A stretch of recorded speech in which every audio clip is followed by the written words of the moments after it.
that for your life this morning. Everyone has oceans to fly. Everyone has oceans to fly if they have the heart to do it.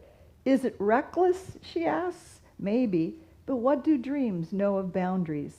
There's more to life than being a passenger. Huh? There's more to life than being a passenger. Feel where that's stirring in you this morning.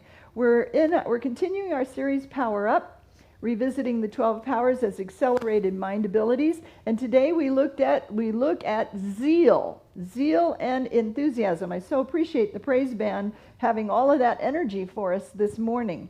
We look at zeal, and I want to talk to you about this idea of addicted to hurrying, that get her done attitude, versus the spiritual principle of zeal. Because you think zeal would be that get her done, get her done, get her done at all costs attitude. But it's deeply integrated with balance and calm and peace when we look at it. So wouldn't it feel good this morning when I ask you to let go of all the got to, have to, need to, should, and must, and let the Spirit of God run your day timer? How would that feel? That would feel good, yes? Surveys confirm that stress causes more than 200 chronic degenerative diseases.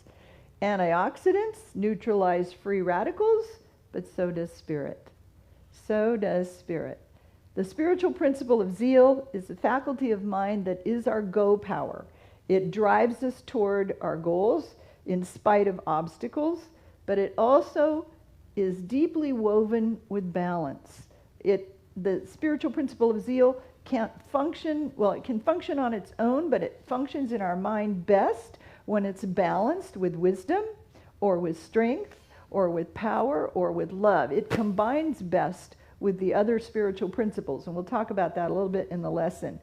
When we're determined to achieve a particular goal or complete a specific task, it is our will and our persistence that can help us succeed, but we have to know when to keep pushing and when to let go.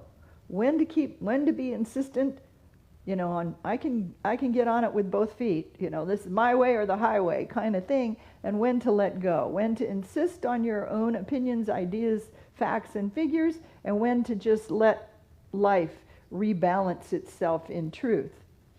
Underdeveloped, we've looked at each of the spiritual powers, how they're underdeveloped in us, overdeveloped in us, and how they're balanced. Underdeveloped zeal is a person who's listless, kind of has little zest for life, seems unmotivated, and is unable to inspire others. And I think we don't necessarily look at other people so much as I've had times in my life when I've been listless, haven't you? I mean, I function, my zeal functions sometimes high, sometimes low, underdeveloped. When it's underdeveloped, starting things is extremely difficult, and seeing them through to completion is even more difficult, right? So, you kind of start that project. I always think of starting a 1,000-piece puzzle, and it's really good when I've got the border done, and then all of a sudden I'm not so sure I want to have to leave it on the dining room table for 6 weeks and it's still not done. That's, my zeal faculty is malfunctioning. Many people lead mediocre lives because they'll catch fire with an idea, but then they just let those embers burn out and then go back to their challenge-free living. There's no urgency, no insistence, no impulse to go forward. Overdeveloped zeal, we've seen that in the wild-eyed, intense, fanatical person, right? Ooh, who is it? Is it Jack Nicholson, the actor, that can get those eyes that just or something in Batman movies, the guy that always plays the bad guy, there's always that look in their eyes of this intense, fanatical, wide-eyed person. It's someone who is impulsive, someone who can be overly ambitious, but balanced. The spiritual faculty of zeal in us, when it's balanced, believe it or not, is quiet, it's continuous, it's patient, and it's persevering. That's where with all that energy, there comes in that balance. And it moves in a calm way in spite of events and people and circumstances. It is the ability to be enthusiastic, to be passionate, to be inspirational and motivational, but with balance. That's what we have to remember. That's what we have to remember about it today. The disciple that represents zeal is Simon the Canaanite, but he was originally Simon the Zealot. But over the course of his life, he learned to balance that zealousness with wisdom, and he became Simon the Canaanite. The physical location for zeal in your body won't surprise you. It's at the base of your brain, at the back of your neck, the stem top of your spine. Because when you get those chill bumps, that energy is moving through you, that current of energy, or if you're overzealous, I can't turn my neck. You get a stiff neck because you're just way insistent and overzealous about something. Can you see it? You can read it in your body. So when those kinds of things happen, you can really turn your attention to this spiritual faculty of zeal. Overdeveloped, it can hypnotize us into thinking that things have to be a certain way. It hypnotizes us about what we personally have to get done, what only we can do, what deadlines have to be met, what sales quota has to be attained, how the kids have to be raised, the degrees that have to be earned, the people that have to be pleased, the bills that have to be paid, even the laundry that has to be done. I've helped people in their house just bend there and say, oh, I'll help you. You're folding your laundry. Oh, don't fold it that way. Really? I hope we've all outgrown that. For me, if it gets to the cupboard, if it gets into the closet, it's a win. What shape it's in, I don't care. But this overzealous kind of people, right? All of it has to be done a certain way, by a certain time, and only by you. So who this morning is willing to break out of all that so you can yield yourself to something that's beyond all that, into the balance of that zeal that would have things so insistent. Are you willing to be transformed by the renewing of your mind, by the accelerated mind ability of zeal that can dissolve out of you that have to, got to, need to, into pleasantly, I would enjoy that, into want to, in terms of how things move in your life. Whoopsie, let me move my hair here. My hair is touching that. So can you let the Spirit take over so that anything that seemingly hinders or obstructs your way can be dissolved in the divine energy of balance, in the divine energy of efficiency, in the divine energy of peace. Addiction to hurrying is overcome in the peace of God, in the peace that passes all urgency, in the peace that passes all compulsion, in the peace that passes all that have to, got to, need to. And you choose to live from a higher vibration. You feel the energy, you feel the chill bumps, you feel the movement of the current in you, but it expresses with balance and with wisdom. Now, why is that so important? I think most of our lives, let me see the next slide, was the quote by Amelia Earhart. Over most of our lifetimes, most of us have experienced passion for something, right? Passion about your career, passion about your music, passion about a TV series of episodes that you watch. I binge watch. I can't watch one episode and then shut it off. I binge watch things. Yeah, I binge watch. TV shows, sports teams, collecting stamps, collecting coins. We've all been passionate about something. Ballroom dancing, whatever it is. And regardless of the object of our passion, we are using the faculty of zeal that's awakened in us when we're passionate about something. Anytime we start something, zeal is the ability we activate whether we know it or not. And I have the next slide for that. Zeal is like the first stage of a 2-stage rocket launch. Zeal is the burst of energy that lifts at liftoff. But that burns out quickly, and stage 2 has to come in to carry the rocket through to its destination or to bring it back home, doesn't it? But zeal is that first burst of energy that has to then be combined with strength or power or sustaining power to carry out the events. If you just roam around with zeal, we can see that on our evening news right now, can't we? In the debt ceiling negotiations. We can see it in the Dobbs decision in Roe versus Wade. We can see the zeal towards women's health rights and choices. We can see the zeal in gun safety.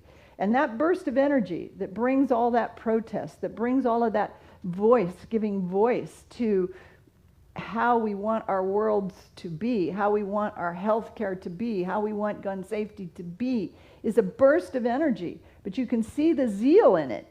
But without wisdom, Without strength, without faith, without perseverance, that energy is just going to dissolve away. The zeal needs sustaining power. So I want to ask you this morning, what's the rocket boosting force that's driving your life right now at the moment? You may be driven by building a new business. You might be driven by securing your retirement. You might be driven by setting up a legacy for a child or a grandchild. You're getting all the paperwork together to do all of that. You may be driven by a problem that you rehearse that zealously goes over and over in your mind, or a pressure that goes over in your mind, or a deadline that, I need to get well or finish this treatment by this date, and whatever it is. You might be driven by a deadline. It might be something simpler, which I think is true for most of our lives, because zeal is important in everyday functioning in our lives to motivate us. I need zeal right now to motivate me to clean out my clothes closet. Huh? Maybe you need it to get the garden in. Maybe you need it to clean out your garage, and I can have that first rocket boost of energy. Yeah, I'm going to clean out my closet, donate everything to the thrift store. And then I come in and I sit down and I have a cool refreshment drink, and I'll do it tomorrow, right? So that first burst of zeal, you can see it in our everyday lives. There are hundreds of circumstances that can drive us. But what helps us, knowing your purpose helps guide zeal and gives meaning to your life. And we all need meaning. We've all gone to those jobs that had no meaning, right? Wasn't it a burden to work or watch your watch to finish at 5 o'clock? Wonderful. We were made to have meaning. And wonderful changes can happen when we live on purpose with zeal. I think about the Fillmores more than 125 years ago when they first bought the land where Unity Village is. It's over, I've heard different, it's 1,100 to 1,400 acres, I'm not sure which. And the land was mostly fruit trees and big apple orchards. And they bought it with the purpose of making that the Unity World headquarters. And when they first went out there, they would camp in tents. There's pictures of all of these tent camps where they would go out and camp on the land and sing songs and lift the consciousness of everything. And then they'd harvest some of the fruit and ship it off. But some of the fruit they put into a little, on the corner of Colburn Road, there was a fruit stand. And they would sell fruit to all the local people every year. So as the Unity movement grew, and more buildings were constructed on the campus, rather large buildings, and if you've seen pictures of Unity Village, they're Spanish architecture and or Mediterranean architecture. It's just beautiful. And so as more and more buildings started being constructed on the property, one of the friends of Charles, there's Charles Fillmore, and then his grandson is Charles R. Fillmore. So one of the friends of Charles R. that he'd grown up with right there in that area of Lee Summit, they went to lunch one day and his friend said, "Is that little fruit stand producing the revenue to build all those buildings?" And Charles said, no, I'm growing a different kind of fruit, and yes, it is prospering the world and feeding the world. So when you have a purpose, an intention, and you put zeal around it, and you do that steady, persistent, balanced work toward accomplishing it, wonderful things can happen. So a couple of things in how to use zeal as an accelerated mind ability this morning. Just 3 I have for you. 1, knowing your purpose simplifies your life. To have that, knowing your purpose simplifies your life. It defines what you do and what you don't do. It becomes the standard to use to evaluate activities that are essential. And what helps me when I'm working on a larger project is to ask, does this activity help me fulfill God's highest purpose in my life? Is what I'm so zealous about, gun safety, women's health care, getting the clothes closet sorted, whatever it is, does that bring order to my life? Does that bring beauty to my life? Does repurposing and recirculating my clothing help the world? Does this activity help me fulfill God's highest purpose in my life? Without a clear purpose, we tend to make choices based on our mood, or our circumstances or pressures to get her done. We go back to that get her done thing. When I was a new agent first selling real estate, I quit my job and I didn't have any income. And so I had this thing where you learn marketing skills, cold calling and making, used to be you had to make a flyer about the property to put in the property, all the different things you could do to promote the sale of the property or to get a listing, cold calling and all of that. And I had a question that I would ask myself when I was working at my desk in my real estate office.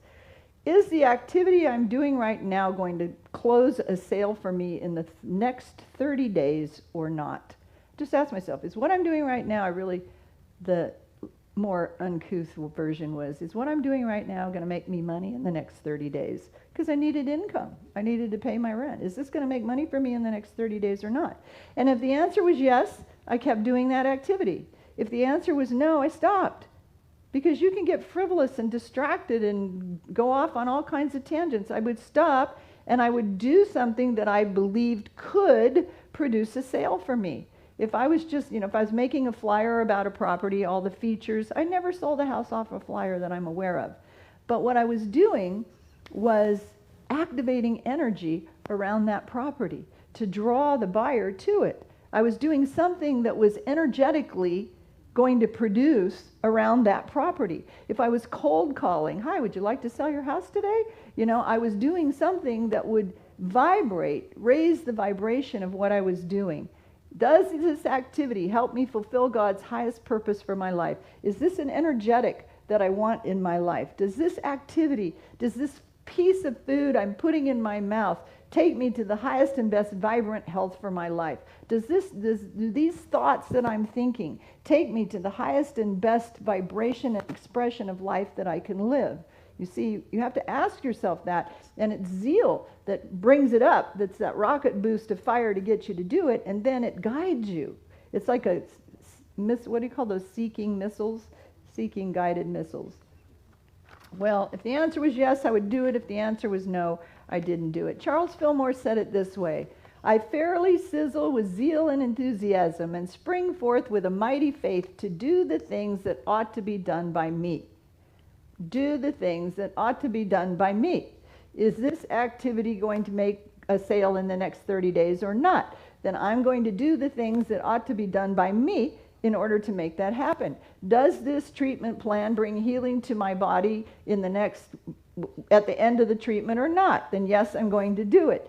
Does this advice to my grandchild help him in ways that uplift him and encourage him, or does it demean him? If it uplifts, I'm going to do it. If it demeans, I'm going to keep my comments to myself. So you can ask yourself, you can use that zeal to balance. Charles Fillmore was 94 years old when he said, I fairly sizzle with zeal and enthusiasm and spring forth with a mighty faith to do the things that ought to be done by me. Can you say that? Anybody in here yet 94? Margaret Main isn't here today. She's 101, and she fairly sizzles and gets herself up and has her son bring her here. We give thanks for that. All right, knowing your purpose focuses your life. There's nothing quite as powerful as a focused life. It concentrates our efforts, and our energy becomes focused on what's important. We become effective by being selective. Knowing your purpose focuses your life. We become effective by being selective. And it was the disciple or the apostle Paul who said, this one thing I do, forgetting what lies behind and pressing forward, pressing on, I go forward. Focusing all my energies on one thing and forgetting the past and looking forward. Forgetting the past and looking forward to what lies ahead, I press on. That's zeal, ramping up in you, ramping up in you. The next thing you can do to accelerate that faculty in your mind is knowing your purpose motivates your life. Being enthused about your purpose is energy enriching, not energy depleting.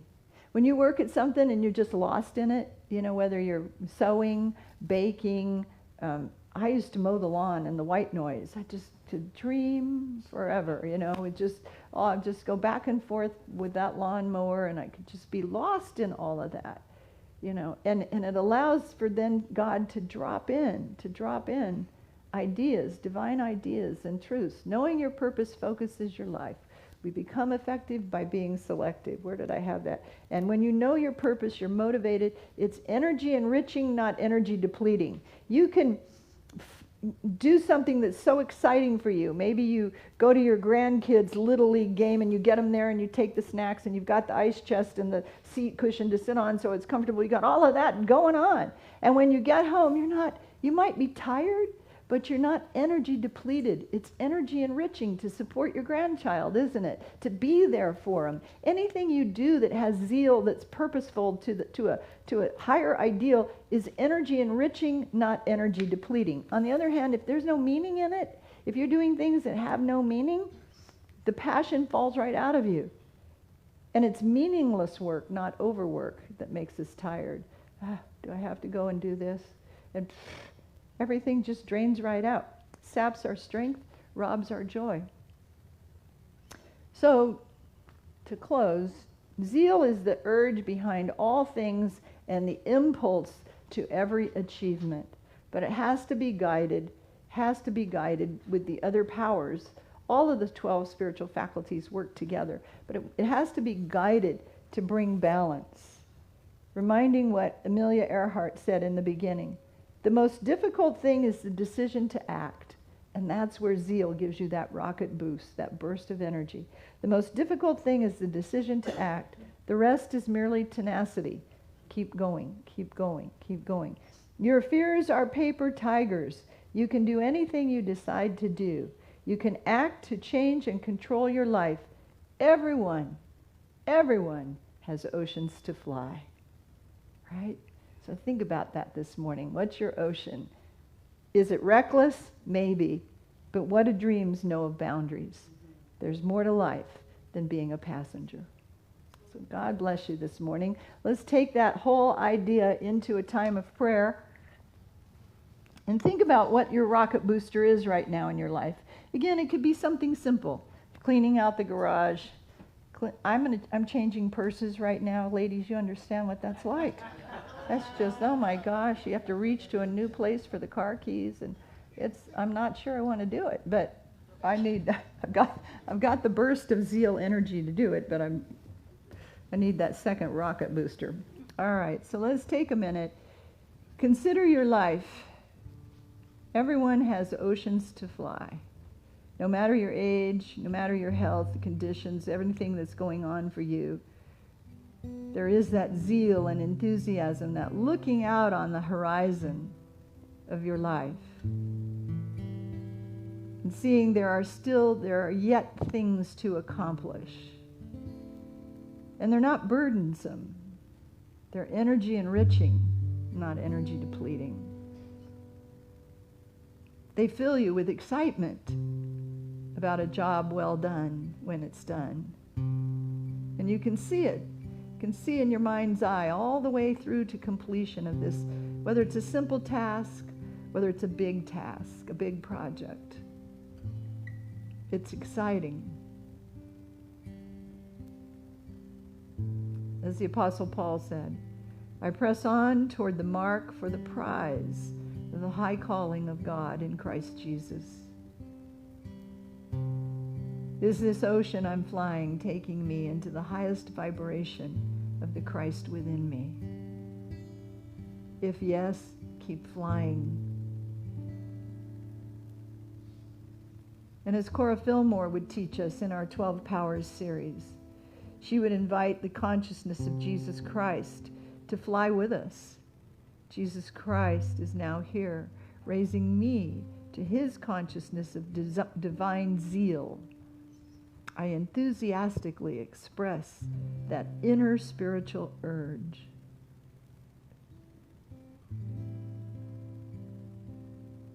So sit up a little straighter and feel yourself connecting with that inner spiritual urge.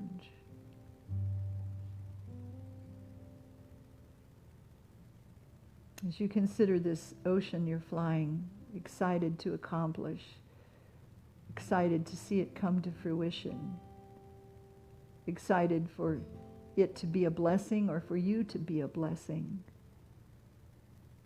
Let yourself be one with the spirit of infinite courage. They're only paper tigers. Let yourself be one with the spirit of enthusiasm. Let yourself be one with the spirit of zeal. And let your attention move into the back of your neck, the brain stem, the place where the chills kind of run up and down your spine. And let that current be empowered in you for this project, this task that you see before you.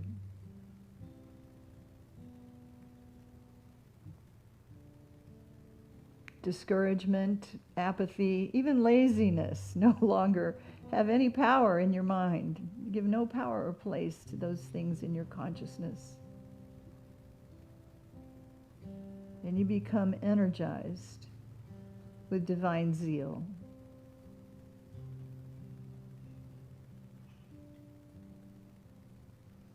Now you can feel a sense of peace and an easing of tension around that get her done, have to, got to, need to.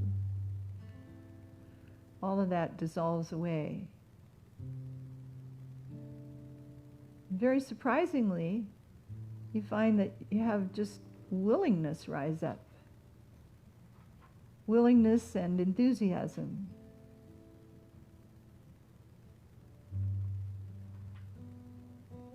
And resting in spirit, then you know what to do, and you have the energy and enthusiasm to do it.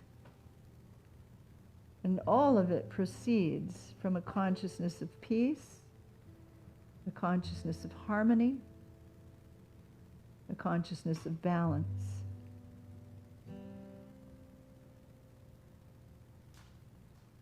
The zeal of God pours through me now. Feel that. The zeal of God pours through me now. Together. The zeal of God pours through me now. My life is blessed. Let's say it this way. My life is beautifully balanced and on purpose. My life is beautifully balanced and on purpose. Again, my life is beautifully balanced and on purpose.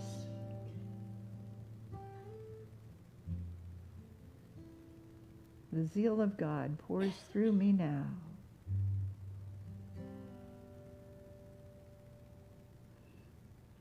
And then for others in our lives, those we wish to bless and inspire, where maybe they need a boost of energy, a word of encouragement, an enthusiastic smile, a touch on the arm, whatever it is.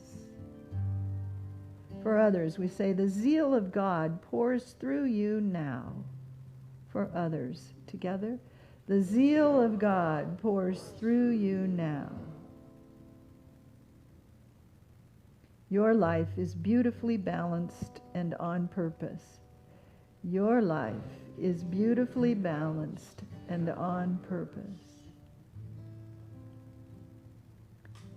And so again, feel that balance, feel that energy between zeal, enthusiasm, and balance that moves forward continuously, purposefully, calmly.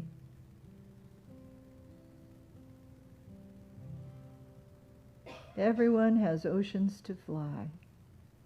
What do dreams know of boundaries? I press on toward the mark for the prize of the high calling of God in Christ Jesus. And so it is. Together we all say, Amen.